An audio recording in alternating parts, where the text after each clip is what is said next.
और इसी मुद्दे पर चर्चा करने के लिए कुछ खास मेहमान मेरे साथ जुड़ गए हैं।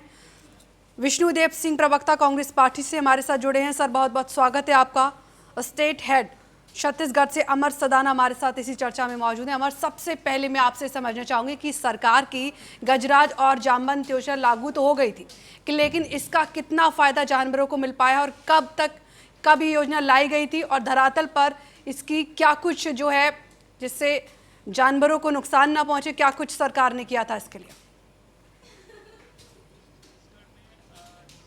अमर, की गई थी उस समय जो है सरकार बीजेपी की थी और डॉक्टर रमन सिंह उस समय वर्तमान में मुख्यमंत्री थे। और लगातार जिस तरह से गजराज और ये जामवंत योजना परियोजना के तहत जो है अब ये रास्ता और अपने उद्देश्य से भटकते नजर आ रहा है, क्योंकि देखिए तत्कालीन मुख्यमंत्री उस समय जब डॉक्टर रमन सिंह थे तो कैंपा फंड से जो है 132 करोड़ रुपए की राशि की मंजूरी दी गई थी और 132 करोड़ रुपया गजराज योजना के तहत और 20 करोड़ रुपया जामवंत योजना के अंतर्गत किए जो है प्रस्तावित किया गया था। हालांकि देखिए जंगलों में जो है पानी, भोजन और सुरक्षित आवास इनके लिए मुहैया कराया जाए, इसके लिए भी जो है तमाम तरह के जो बजट्स हैं वो पास किए गए थे। पर इसका उलटफेर देखने को मिला। लगातार उन इलाकों में भालू के जो हमले हैं वो लगातार बढ़ते जा रहे हैं, क्योंकि देखिए जब संरक्षित नहीं होंगे, जो योजना है वो धरातल पर नहीं होगी, कागजों पर ही सिमट जाएगा, तो निश्चित तौर पर जो है ये बड़ा सवाल है। क्योंकि देखिए लगातार जो शक्ति जिला है वो बाराद्वार का जो वन परिक्षेत्र है उन इलाकों में भी भालू की अधिकता देखी गई है।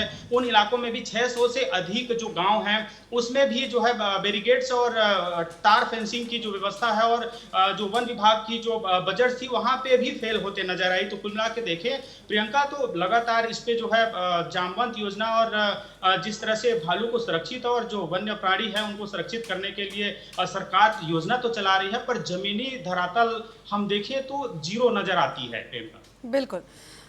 तो अमर, 152 करोड़ की योजना ये लागू की गई थी, लेकिन आज उसका असर जो है बिल्कुल देखने के लिए नहीं मिल रहा है। तो इसमें कितनी सच्चाई है, वो पैसे कहाँ गए आखिर? बिल्कुल निश्चित तौर पे देखिए सिर्फ कागजों पे ही खेल हो रहा है। कुछ जगह को छोड़ दिया जाए तो बाकी जगह, जैसे गौरेला पेंड्रा मरवाही की हम बात कर लें तो रोज एक मौतें जो है भालू के हमले से हो रही है, ऐसा आंकड़ा बताया जा रहा है। और अलग अलग क्षेत्रों में, सरगुजा संभाग की बात कर लें तो बलरामपुर क्षेत्र में हाथी की जो अधिकता है उसको देखते हुए जगह जगह जो फेंसिंग की जानी चाहिए वो व्यवस्था वन विभाग की तरफ से नहीं दिख रहा है। हालांकि सरकार अपने योजना के थ्रू जो है जमीनी स्तर तक पहुंचने की कोशिश कर रही है, कवायद कर रही है, पर जमीनी हकीकत कुछ और ही बयां करती है। क्योंकि देखिए लगातार जामवंत योजना के तहत जब बीजेपी की सरकार, डॉक्टर रमन सिंह की सरकार थी, उस समय जो है 132 करोड़ रुपए का ये योजना लागू की गई थी। उसके बाद लगातार बजट में अभी इजाफा हुआ, पर जो जमीनी हकीकत है कि संरक्षित और संवर्धित जो रखना चाहिए जानवरों को वो नहीं दिखता, जिसके वजह से वो पलायन शहर की ओर कर रहे हैं और भालू हो चाहे हाथी हो चाहे वन्य प्राणी हो वो हमला करते दिखते हैं। कई लोगों की जान जाती है इसमें और सरकार 4 लाख रुपया की मुआवजा देती है। क्या जान का कीमत सिर्फ 4 लाख है, ये भी समझना जरूरी है प्रियंका। जी अमर, आप लगातार बने रहिए हमारे साथ। और इसी के साथ संतोष दास, प्रवक्ता कांग्रेस बीजेपी पार्टी से भी हमारे साथ जुड़े हैं। संतोष जी, सबसे पहले मैं आपसे ये जानना चाहूंगी कि सरकार एक योजना लाती है लेकिन धरातल पर उसकी सच्चाई आज तक देखने के लिए नहीं मिलती है, कुछ और ही नजर आता है। आज भी जानवर हैं, रिहायशी इलाके में पहुंच रहे हैं, इंसानों को खतरा बना हुआ है लगातार। जी संतोष जी। पहले तो सभी चैनल के और सभी देखिए, परियोजना कोई भी सरकार की योजना लाती है तो निश्चित रूप से उसका इम्प्लीमेंटेशन ग्राउंड लेवल तक प्रयास होता है और अधिक से अधिक उस योजना का, उसकी फंडिंग का हो, इसका प्रयास हमेशा कोई भी सरकार करती है।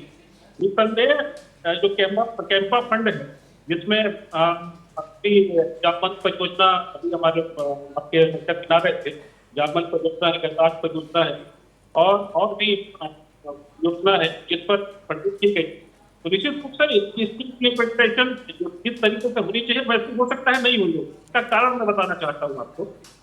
वास्तव में पिछले कार्यकाल कांग्रेस का पिछले 5 साल जब कैंपा में जब फंडिंग हुई उस समय सरकार ने बिल्कुल विधिवत तरीके से उस एक परियोजना ला करके उस अभियान को शुरू किया हाथियों के लिए एक कॉरिडोर बनाने का प्रयास हुआ। लगभग 10,000 किलोमीटर का पूरा कॉरिडोर था, जिसमें हाथी और भालुओं के लिए अलग अलग कॉरिडोर बना करके उनको वन्य जीवों को संरक्षित करने का प्रयास हुआ। तो इसके अलावा पिछले 2 साल पहले जब हमारी सरकार ने, पिछले 5 सालों में जब भूपेश बघेल और कांग्रेस की सरकार थी, तो इस सरकारों ने इस पर कोई, इस कैम्पा योजना पर कोई फंड ही नहीं किया, ना ही कोई इस पर कोई किस कार्य योजना को धरातल पर लाने का प्रयास हुआ। तो लगभग देखिए, कोई भी कार्य योजना यदि आप धरातल पर लाते हैं तो सतत प्रयास की जरूरत पड़ती है। उसमें जन सहयोग की अपेक्षित रहती है, उसमें प्रशासनिक सहयोग भी चाहिए होता है, उसमें पॉलिटिकल विल भी चाहिए होता है। तो कुल मिलाकर के तीनों चीजें यदि आप सम्मिलित नहीं होगी तो कोई भी कार्य योजना धरातल पर नहीं दिखेगी। तो पिछली सरकारों ने, जो पिछली 5 साल की सरकारें रही हैं, उन्होंने इस कार्य योजना को धरातल पर लाने का प्रयास नहीं किया, ना इसमें फंडिंग की और ना ही कोई ऐसा समुचित प्रयास उनका दिखा है।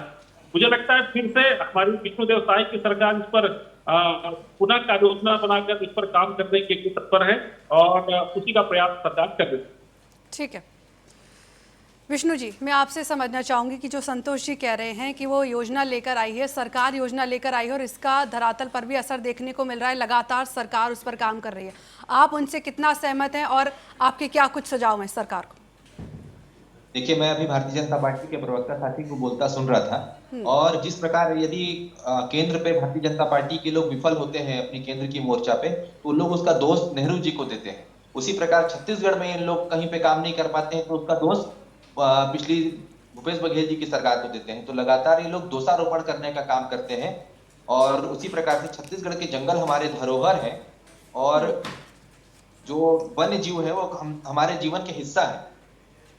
तो कहीं ना कहीं भारतीय जनता पार्टी का जो लगातार एक कार्यकाल रहा है, जो पैसा ये लोग लेकर के आते हैं इन योजनाओं के माध्यम से, गजराज योजना के माध्यम से या जामवंत योजना के माध्यम से, वो इनका भ्रष्टाचार की भेंट चढ़ जाता है। इनके मंत्री उसमें पैसा कमीशन खाते हैं, इनके अधिकारी उसमें कमीशन खाते हैं और भारतीय जनता पार्टी के जो सप्लायर या व्यापारी जो होते हैं वो मजे मार रहे हैं।